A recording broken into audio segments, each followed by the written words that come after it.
Abalima wani yankuma kibara mangolo kala soma bi o de ko onu ka kelebolo mi manga jamana kono ni o minisma ye olu koni ka finitigi fila koni ko olu koni sara kunu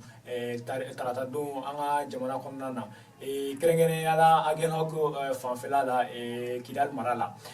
kuna funu ya ira ka fo koni ko ni makofole munu koni torani koina ko koni tumbe patrouille da ni mi ye sorosube yala minke kampoka yala minke asiga mo lakana o ku yutori la ko bamanci jugo koni ku bora yoro la ninka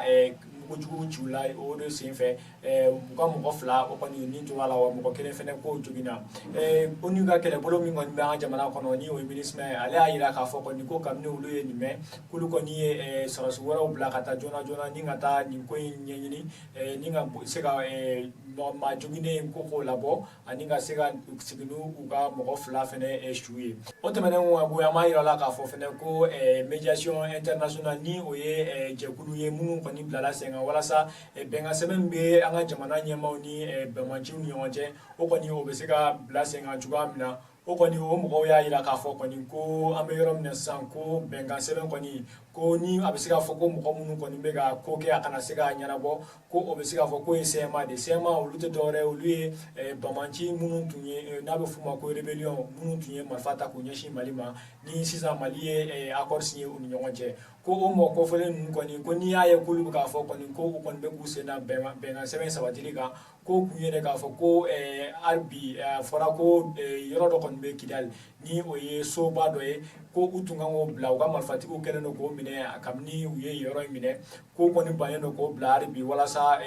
benga seben kasoro asum fele no ka yoro bla choko mina mo ni o ye mécanisme opération de coordination ni mi mina sigi senga sega mo la kana anga jamana kono fambe fe ni anyo na do be go ko koni o kanga ke ni yoro ko folen langa arbi ka koni be sema ni o ye bamanchi ka kelebolo uluka mo ka koni bulu bularibi ku baneno ka bla médiation internationale ni o ye mo munu be ka anga jamana benga seben koni sabatili ko nyini uluko ni ayira ka fo koni ko mi sema kani wale nye ko konte bencho shila wa kulu be kangarmada sema e ko chogo mina ko ka ndabla ko ka daga numa dabla ko lu koni mina sanction do bi uka ni o ye ku pini uka ni wale na ko ka daga ko ameyorom na bi koni ko ni mo be mi ka benga seben koni seninko ko koni ye nunu de ko ka daga ko ka wale nunu koni kon atikata benga fanfere chogo shila oni kuna fonni net mambolo kala sama bi ani choga kulo majola